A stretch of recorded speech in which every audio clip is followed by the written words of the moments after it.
빌립보서 2장 5절부터 11절 말씀까지를 함께 보시겠습니다. 빌립보서 2장 5절부터 11절 말씀까지 우리 함께 읽겠습니다. 시작. 너희 안에 이 마음을 품으라. 곧 그리스도 예수의 마음이니 그는 근본 하나님의 본체시나 하나님과 동등됨을 취할 것으로 여기지 아니하시고 오히려 자기를 비워 종의 형체를 가지사 사람들과 같이 되셨고 사람의 모양으로 나타나사 자기를 낮추시고 죽기까지 복종하셨으니 곧 십자가에 죽으심이라. 이러므로 하나님이 그를 지극히 높여 모든 이름 위에 뛰어난 이름을 주사 하늘에 있는 자들과 땅에 있는 자들과 땅 아래에 있는 자들로 모든 무릎을 예수의 이름에 꿇게 하시고 모든 입으로 예수 그리스도를 주라 시인하여 하나님 아버지께 돌리게 하셨느니라. 아멘. 우리가 지난주까지 삼위일체 가운데 성부 하나님에 대한 공부를 했고요. 오늘은 성자 예수님에 대한 공부를 하도록 하겠습니다. 사실 예수님에 대해서 살펴보면 몇백 시간을 해도 모자랄 것입니다. 그런데 오늘은 핵심적으로 핵심 키워드 3가지만 말씀을 드리도록 하겠습니다. 첫째는 성육신이고요. 두 번째는 십자가고 세 번째는 부활입니다. 그러니까 예수님을 우리가 생각을 할 때 이 3가지는 여러분들이 꼭 머릿속에 가지고 계셔야 합니다. 성육신. 성육신은 무엇입니까? 하나님께서 인간의 몸으로 입고 이 땅에 오신 것을 성육신이라고 말하죠. 그게 중요하고요. 두 번째는 십자가. 여러분들께서 십자가를 묵상하시고 십자가의 의미를 바로 깨닫는 것이 중요합니다.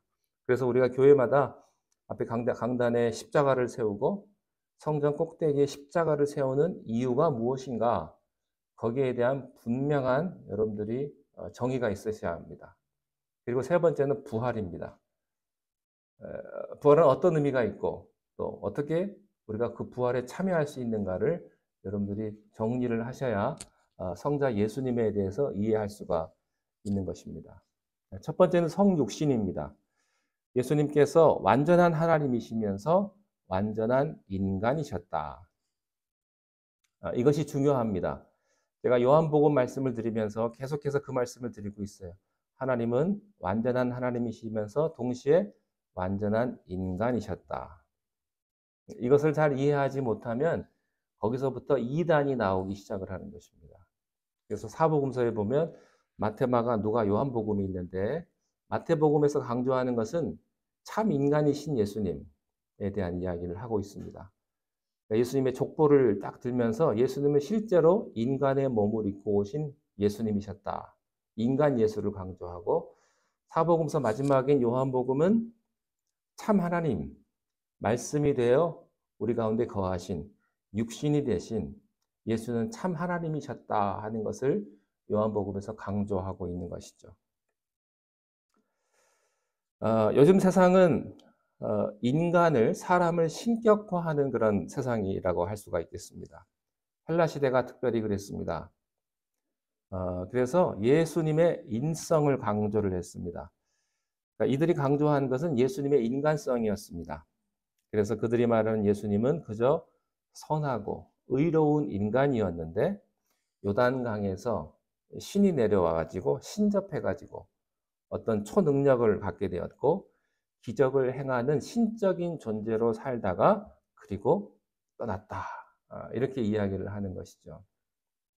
그래서 이 사람들은 예수님을 훌륭한 인간, 또 도덕적인 스승으로 보았기 때문에 예수는 하나님이 아니라 하나님이 창조하신 피조물 중에 하나라고 생각을 했습니다. 그러므로 성자 예수님이 완전한 하나님이 아니며 영원하지도 또 전능하지도 않다고 하는 사람들의 주장이 바로 여호와 증인의 기본적인 교리가 되는 것입니다.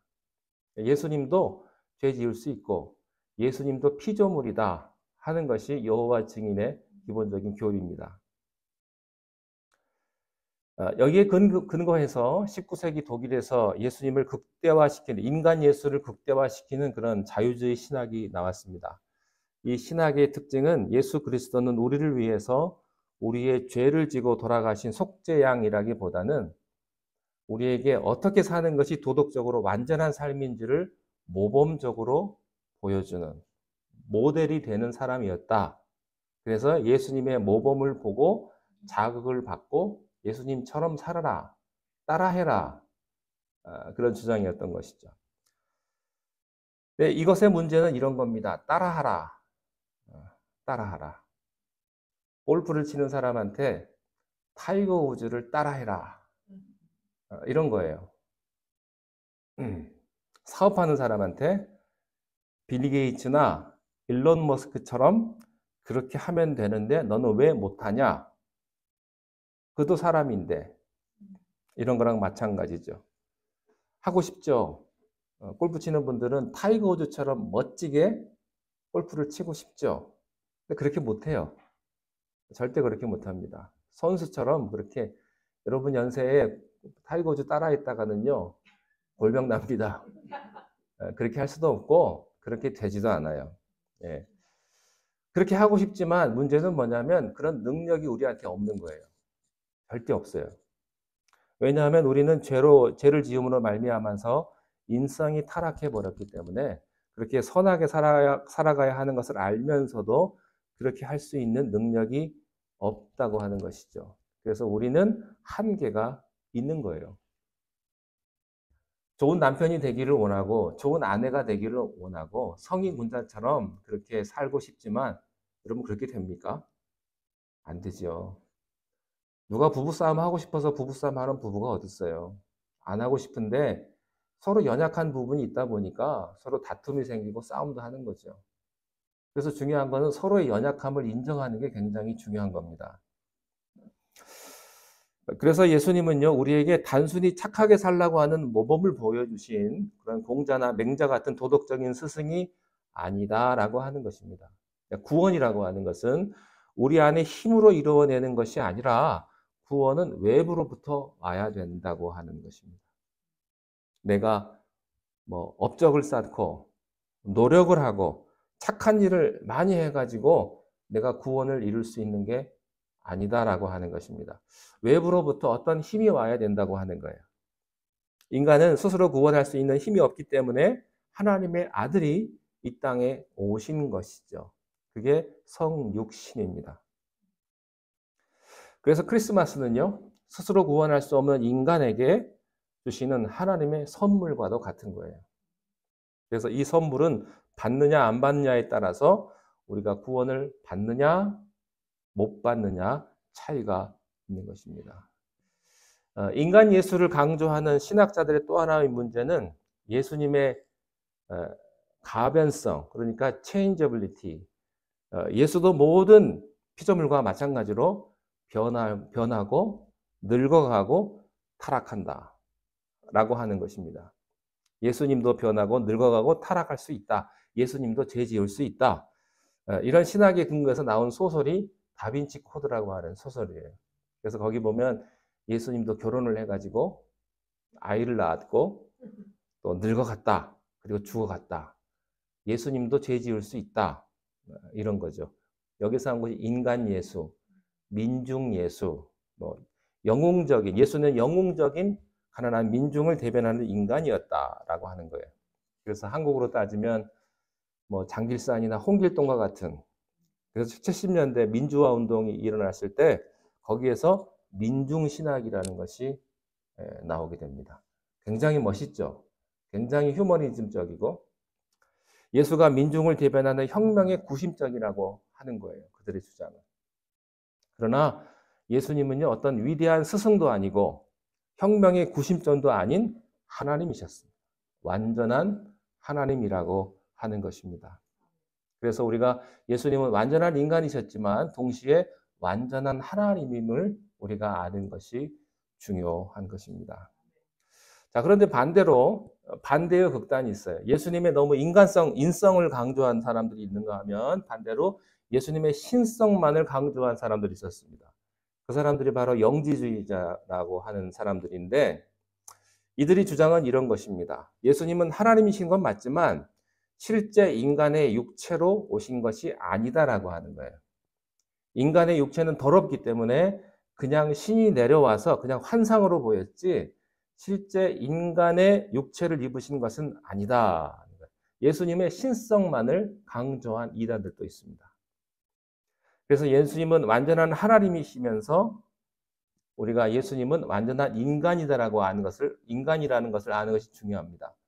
예수님은 어떤 팬텀, 어떤 유령과 같은 그런 보이지 않는 그런 존재가 아니라 진짜 우리 손으로 만질 수 있고 교제할 수 있는 그런 인간의 육체를 입고 오셨다고 하는 사실이에요. 이 완전한 하나님, 완전한 인간, 이것이 성육신된 예수 그리스도신데 이 성육신된 예수 그리스도를 성경에서 가장 잘 이해하기 쉽게 표현한 글이 오늘 빌립보서 2장 5절부터 11절까지의 설명이에요. 자, 거기 6절, 7절 한번 보실까요? 6절, 7절 함께 읽겠습니다. 시작. 그는 근본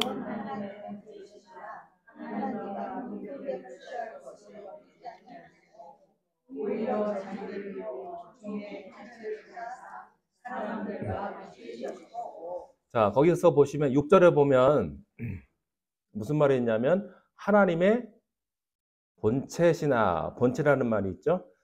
7절에 보면은 무슨 말이 있냐면요. 종의 형체라고 그랬습니다. 그러니까 6절에는 본체라는 말을 썼고 7절에는 형체라는 말을 썼는데요. 이 번역 때문에 좀 헷갈리시는 분들이 있는데 본체나 형체는요. 같은 말입니다. 같은 단어예요. 헬라어 단어에 보면 모르페라는 단어를 똑같은 단어를 사용을 했는데 이 단어의 뜻은 본질 그런 뜻입니다. 둘 다. 그래서 6절을 간단히 정리하자면 이런 거예요. 그는 하나님의 본질이셨고 완전한 하나님이셨고 또 7절에 보면 이것을 정리하면 그는 완전한 인간이셨다. 본질적인 인간이셨다. 그런 이야기입니다. 완전한 하나님, 완전한 인간. 근데 그 사이에 7절 초반에 보면 뭐라고 쓰여 있냐면 자기를 비워. 여기서 중요한 게 이겁니다. 하나님 본질이셨는데 인간의 본질로 오시기 위해서 필요한 건 뭐냐면 자기를 비우는 것. 이게 중요하다 하는 것입니다. 오히려 자기를 비웠다. 이 말의 원어적인 의미는요. 잠시 내려놓았다 그런 뜻입니다. 그것은 뭘 내려놓냐면 자기 신에 포장된 자신의 영광의 모습을 잠시 내려놓았다고 하는 것입니다. 내려놓았지만 자신의 본질이 없어진 것은 아니다 그런 뜻입니다. 자, 대통령이요 어디 시골에 가가지고 추수를 하는데 같이 이제 추수를 합니다. 사진도 찍고 하는데 같이 추수하러 갈 때 양복 입고 가지 않습니다. 농사꾼의 옷을 입고요. 또 보통 때처럼 경호원들 쫙 사가지고 그렇게 하지 않습니다. 뭐 어디선가 지키고 있겠습니다만 그거 다 버리고 농사꾼의 옷을 입고 장갑을 끼고 같이 일하는 거예요. 그렇다고 해서 대통령의 본질이 없어지느냐? 그렇지 않거든요. 대통령의 본질은 그대로지만 잠시 영광을 내려놓고 그 자리로 내려가는 거예요. 본질은 대통령이에요. 대통령이죠. 옷은 바꿨어요. 마찬가지로 예수님이 인간의 옷을 입고 이 땅에 오셨지만 그가 하나님의 영광의 모습을 잠깐 내려놓은 것 뿐이지 그가 하나님이 아니신 건 아니다라고 하는 사실입니다. 그래서 예수님께서요, 이 땅에 인간의 몸을 입고 인간의 옷을 입고도 하나님의 기적을 다 보여주세요. 무리를 걷는다든지 또 죽은 자를 살리신다든지 또 오병이어의 기적을 일으키신다든지 예수님이 겸손히 인간의 몸을 입으신 거지 완전히 여기서도 하나님이심을 보여주신 것입니다. 이 성육신은 우리가 받아들이기 굉장히 버거운 표현입니다. 그래서 이 크리스마스가 다가오는데 예수님께서 말구유에 태어나셨는데요. 이것을 우리가 아주 낭만적으로 생각해서 그렇지, 어, 여러분 자식이 어디 창고에 가서 태어나도요, 이것처럼 비참한 일이 없거든요. 예. 임산부는요, 애 낳을 때 남편이 없어도 그거 가지고 평생 서운해 하잖아요. 근데 하나님이 말구유에서 태어나셨다. 이것은 우리가 보통 크리스마스의 아름다운 기억을 가지고 생각해서 그렇지, 이것은 굉장히 비참한 거예요. 위대한 존재가 내려온다는 게 얼마나 어렵습니까? 여러분 잘 살다가요, 부도가 나가지고 집을 조금 낮은 데로 옮겨도 집을 옮기면 비참해지는데 인간이 인간의 수준을 조금만 낮춰도 힘들어요. 한국 같으면 서울 살다가 시골 가서 사는 거 힘들고요. 시골에 살다가 아프리카 가서 사는 거 힘들어요. 예. 그 LA에 사는 제 친구가 제가 세크라멘토 산다 그러니까 저한테 그러더라고요. 아유, 거 시골에서 어떻게 살아? 그러더라고요. 거기 시골이라고. 어. 그 입장에서 보면 그런 거예요. 대도시에서 모든 것이 다 갖춰진 데서 살던 사람이요. 그렇지 않은 곳을 생각하면 막막한 거예요. 어떻게 살까? 인간이 인간이 밑으로 조금 내려오는 게 힘이 드는데 하늘에서 땅으로 떨어진다는 거 이거 보통 고문이 아닙니다. 미국에 새가 있죠. 독수리죠. 그죠? 흰머리 독수리. 어, 날개가 한 6피트가 넘는 이 독수리를요, 어떤 사냥꾼이 잡아가지고 2주 동안 가둬뒀습니다. 먹이를 잘 줬어요. 2주 동안 그렇게 해가지고 잘 이렇게 먹이도 주고 케어를 해줬는데 그 독수리가 2주 만에 죽어버렸어요. 먹이가 없어서 죽은 것도 아니고요. 이 독수리는요, 날개를 쫙 펼치고 그랜드 캐년의 광활한 그런 하늘을 날아야 되는 그런 새인데 하늘의 제왕으로 살게끔 만들어졌는데 이 쥐꼬리만한 인간의 세상 그 케이지에 갇혀가지고 사니까 이걸 견디지를 못한 거죠. 예. 여러분 광활한 우주를 누비신 하나님께서 이 작고 작은 땅에 인간의 몸을 입었다는 것 자체가 얼마나 큰 고통이고 겸손이겠습니까? 집이요, 어느 정도 살던 사람이요, 집 한 칸, 단칸방에 살면 굉장히 힘들어요. 좁으니까. 좁으니까.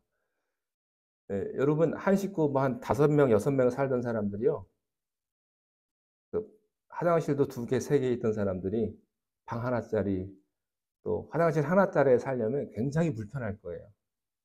근데 하나님은요, 온 우주를 다스리신 하나님이 이 좁고 좁은 이 땅에 인간의 몸으로 오셨다고 하는 겁니다. 거기에 하나님의 사랑이 있는 것입니다.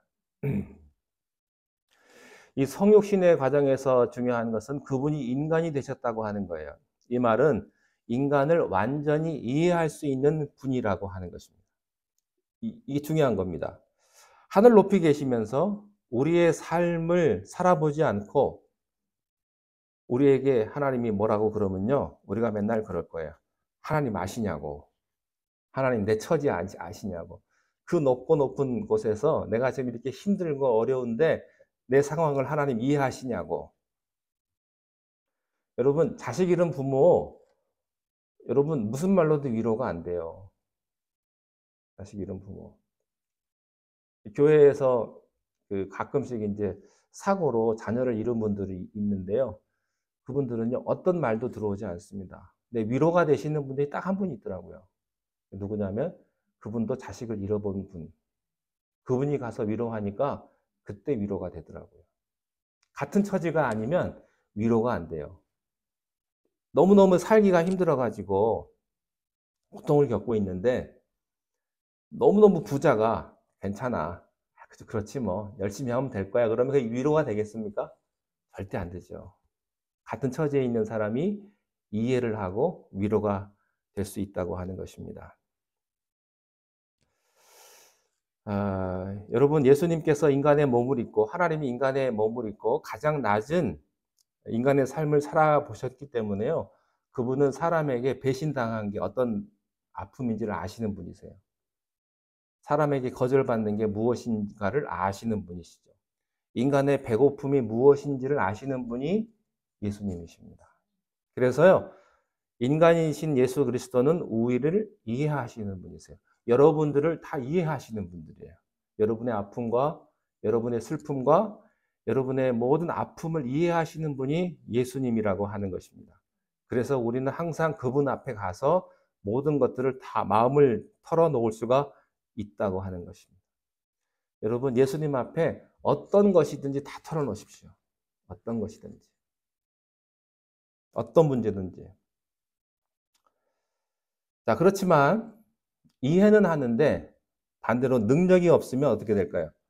너무나 무기력하죠. 우리가 보통 만나는 친구들하고 다를 게 뭐가 있겠습니까? 그렇지만 예수님께서는 이것을 또 해결하실 수 있는 분이라고 하는 사실입니다. 우리의 상황 속에 계시면서 그것을 초월하시는 분이 바로 예수님이라고 하는 거예요. 예수님은 우리를 도와줄 수 있는 분이십니다. 여러분들이 기도하실 때 항상 그걸 생각하셔야 돼요. 예수님은 나를 도와주실 수 있는 분이다. 여러분 옆에 있는 분들은 못 도와줘요. 어떻게 도와줘요? 몸이 아픈데. 여러분 도와줄 수 있는 게 아무것도 없어요. 가난한데 내가 돈을 갖다 줄 수 있는 것도 아니고요. 도움이 안 돼요. 그러나 진짜 도움은 누구에게서 옵니까? 주님에게서 온다는 사실. 그분은 단순히 우리가 본받아야 될 도덕적인 스승이 아니라 인간의 문제를 이해하면서, 나를 이해하면서 동시에 그 문제를 해결해 주실 수 있는 분이다 라고 하는 것입니다.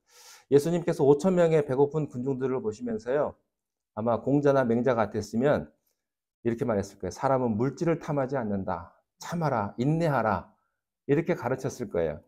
근데 예수님은요, 거기서 질량 보존의 법칙을 초월해 버리십니다. 5천 명을 먹이신 거예요. 풍랑이 있는 무리를 걸으시는 그런 중력의 법칙을 예수님이 깬 게 아니고 그 법칙을 초월해 버리신 분이 예수님이라고 하는 사실입니다. 그러므로 우리가 완전한 하나님께 나아갈 때는 내 문제를 이해할 뿐만 아니라 주님이 이 문제를 해결할 수 있다고 내가 믿는 것입니다. 여러분이 믿음으로 기도하면 그 어떤 것도 주님이 해결해 주실 수 있다. 주님이 응답하실 수 있다. 이 믿음을 가지고 기도하시는 게 중요하다고 하는 것입니다. 우리의 믿음은요, 하나님과 어쩔 수 없어. 이 믿음을 갖고 기도해요. 기도를 하긴 하는데 그렇게 될까? 의심을 갖고 기도를 해요. 의심을 갖고. 여러분, 인간적인 수단과 방법이 다 막혀버렸어도 완전한 하나님이시기 때문에, 완전하신 주님이시기 때문에 나를 끌고 갈 수 있다고 믿는 것입니다. 완전한 인간, 완전한 하나님. 이 성육신의 하나님을 균형 잡아 믿는 것이 우리들에게 중요하다고 하는 사실입니다. 자, 조금만 더 할까요? 8절 보시겠습니다. 8절. 시작. 사람의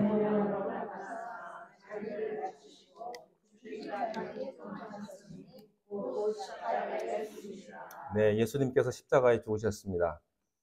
십자가, 당시 로마의 사형법 가운데 십자가처럼 잔인한 것이 없었습니다. 그래서 로마 시민은요, 아무리 나쁜 죄를 지어도 십자가로 죽이지 않았습니다. 왜냐하면 십자가는 너무나 잔인하기 때문에, 사형법에서. 그래서 최악의 그 사형법은요, 최대한 고통을 주면서 고통을 최대한 단시간 내에 끝내주면 안 됩니다. 그것이 예우라고 생각했어요. 귀족에게는. 그래서 바울은 순교할 때 십자가로 죽지 않고 뭐 어떻게 죽었는지 아세요? 단번에 참수당해 죽었어요. 그것도 배려예요. 왜냐하면 사도 바울이 로마의 시민권이 있었거든요. 로마 시민권 있는 사람은 십자가로 죽이지 않았어요. 왜냐하면 그들만의 어떤 예우라고 생각했기 때문에 그렇게 죽었습니다. 만약에 사도 바울이 로마 시민권이 없었더라면 십자가에 죽었을 거예요. 로마 시민권이 있었기 때문에 그가 목이 잘려 죽게 되었죠. 참수형으로. 빨리 끝난 겁니다. 고통을 줄여준 거죠. 그러나 십자가는 다릅니다. 일단 죽을 정도로 채찍질을 한 다음에 죄수를 벌거벗겨가지고 매답니다. 그러니까 최대한 모욕을 주는 거예요. 수치를 주는 거죠. 그리고 숨이 막혀서 3시간, 4시간, 5시간, 6시간 이렇게 지속적으로 고통 중에 죽어가도록 만드는 거예요. 그래서 키케로라고 하는 시인은요, 십자가의 처형은 1000번 죽는 것이다, 이런 표현을 했습니다. 얼마나 까무러치는 고통이 계속되든지, 너무 고통스러워서 까무러쳐요. 죽었으면 좋겠는데, 근데 또 깨어나요. 안 죽었어요. 잠시 후에 또 까무러쳐요. 그 다음에 또 죽어, 또 까무러치고, 이렇게 몇 번을 하다가 마지막에 죽는 게 십자가라고 하는 것입니다. 근데 그 고통을 우리 주님이 당하셨다고 하는 사실입니다. 그런데 문제는 그 고통이 예수님의 자발적인 선택이었다는 것이 우리의 가슴을 울립니다. 예수님이 힘이 없어서 무기력하게 당하신 것이 아니세요. 예수님은요, 자기 스스로 그 자리를 선택하신 거예요. 예수님이 원하기만 하신다면, 예수님은 완전한 하나님이시기 때문에 하나님은 천군 만마를 이끄는 천군의 수장이십니다. 로마 군대 전체를 하나님께서, 우리 주님께서 물리칠 수도 있었는데 그것은 예수님의 계획이 아니셨다고 하는 거예요. 만약에 예수님께서 그렇게 하시면 예수님은 사시지만 우리는 죽어요. 그래서 예수님은 우리를 죽이고 자기를 사느냐, 우리를 살리기 위해서 자기를 죽이느냐 중에 후자를 선택하신 거예요. 스스로 자기를 지키기를 포기하신 것이죠. 이것이 예수님의 자발적인 선택, 예수님의 사랑입니다. 우리가 보통 젊은 연인들이 사랑을 할 때 이런 말 하죠. 자기 나한테 뭐 해줄 수 있어? 뭐 이런 거 묻잖아요. 낯간지럽게. 뭐 얼마까지 해줄 수 있어? 뭐 이런 거 묻잖아요. 날 사랑하면 뭐 해줄 수 있냐? 뭐 이런 거 물어요. 그 사랑을 위해서 얼마나 대가를 치르느냐에 따라서 그 사랑의 크기가 결정되는 거예요. 그러니까 나에게 내가 가지고 있는 것 중에 가장 귀한 것을 주면 그만큼의 가치가 있는 거예요. 억만장자인데 이 사람이 아주 싸구려를 선물로 줬다. 그럼 별로 가치가 없는 거죠. 근데 가난한 사람인데 최선을 다해서 뭘 선물해 줬다. 그러면 그만큼의 가치가 그 사람에게 있는 거예요. 여러분, 앞에 물이 있잖아요. 근데 이거를 제가 코로 하나 주고 샀으면 이건 코로 하나의 가치가 있는 거고요. 이거를 만약에 10불 주고 샀으면 10불의 가치가 있는 거예요. 그러니까 지불한 그 가격에 따라서 달라지는 겁니다. 예수님은요, 여러분을 사랑하시는데 어떤 대가를 치르셨냐면, 어떤 비용을 치르셨냐면, 하나님의 독생자 예수 그리스도를 죽이는 그런 대가를 치르신 거예요. 그러니까 여러분의 가치는 예수님의 가치하고 똑같은 거예요. 대가를 치르셨기 때문에.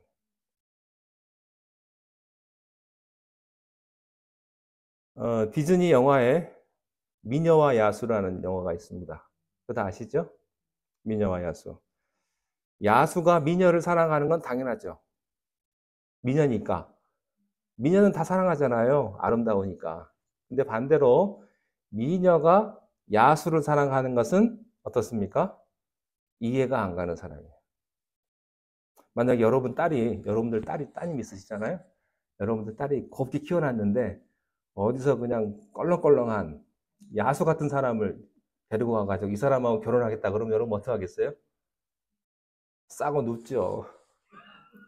내 눈에 흙이 들어가기 전에 나를 죽여라 뭐 이러면서 절대 안 된다 막으실 거예요. 다 그러지 않겠습니까? 여러분, 이것은요 상상을 초월하는 사랑이에요. 그 사랑을 받고 나니까 야수가 인간이 돼요. 그 사람이 됩니다. 어떻게 보면 우리는 너무나 야수 같은 그런 존재였는데 예수님의 사랑을 받고 나서 우리가 참 인간이 되었습니다. 그 사랑의 무게가 십자가예요. 요한복음 3장 16절에 하나님이 세상을 이처럼 사랑하사 독생자를 주셨어요. 이 세상이 아들의 목숨과도 맞바꾼 세상이라고 하는 사실입니다. 하나님이 우리를 사랑하셨습니다. 자식을 맞바꿀 정도로. 우리가 사랑받을 만한 존재라서 그러신 것이 아니고 하나님이 우리를 사랑하셨기 때문에, 하나님의 사랑을 받았기 때문에 그때부터 우리가 사랑받을 존재가 되었다고 하는 사실입니다. 우리는 다 살려고 세상에 태어나죠. 살기 위해서 밥 먹습니다. 솔직히, 그죠? 우리는 교회에서 신앙생활 하는 것도요, 다 살려고 교회 나와 신앙생활 하는 거예요. 살려고, 영원히 살려고, 영원한 구원을 받기 위해서. 모든 건 다 살려고 하는 거예요. 살려고 발버둥을 치는 거죠. 근데 예수님은요, 죽기 위해 세상에 오셨습니다. 죽기 위해. 그의 33년 인생은 그의 모든 것은 십자가를 향해 가고 있었던 것이죠.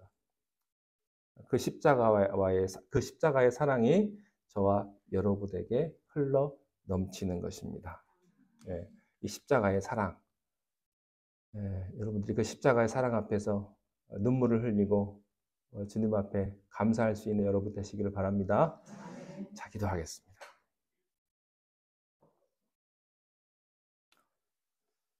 하나님 아버지여, 참으로 허물 많고 아무것도 주님 앞에 내세울 수 없는 우리지만 우리를 구원하시기 위해서 독생자 예수 그리스도를 나를 위해 보내주시고 나를 위해 십자가에 피 흘려 돌아가게 하심을 감사합니다. 우리가 흉악한 죄인이지만 그 사랑 앞에 참 은혜를 경험하며 하나님 앞에 귀한 은혜와 축복과 또한 그 사랑을 받은 우리가 하나님 앞에 더 큰 영광을 돌려드리는 복된 하나님의 자녀의 삶을 살아갈 수 있도록 우리의 모든 삶을 복된 길로 인도하여 주시옵소서. 매일매일의 삶이 십자가의 삶이 되게 하시고 우리와 함께 하시며 우리를 축복하시는 하나님 앞에 우리의 모든 것들을 다 내려놓고 하나님의 인도하심을 경험하는 우리 모두가 되게 하여 주옵소서. 예수님 이름으로 기도하옵나이다. 아멘. 하늘에 계신 우리 아버지여, 이름이 거룩히 여김을 받으시오며 나라의 임하옵시며 뜻이 하늘에서 이룬 것 같이 땅에서도 이루어지이다. 오늘날 우리에게 일용할 양식을 주옵시고 우리가 우리에게 죄진 자를 사하여 준 것 같이 우리 죄를 사하여 주옵시고 우리를 시험에 들게 하지 마옵시며 다만 악에서 구하옵소서. 나라와 권세와 영광이 아버지께 영원히 있사옵나이다. 아멘.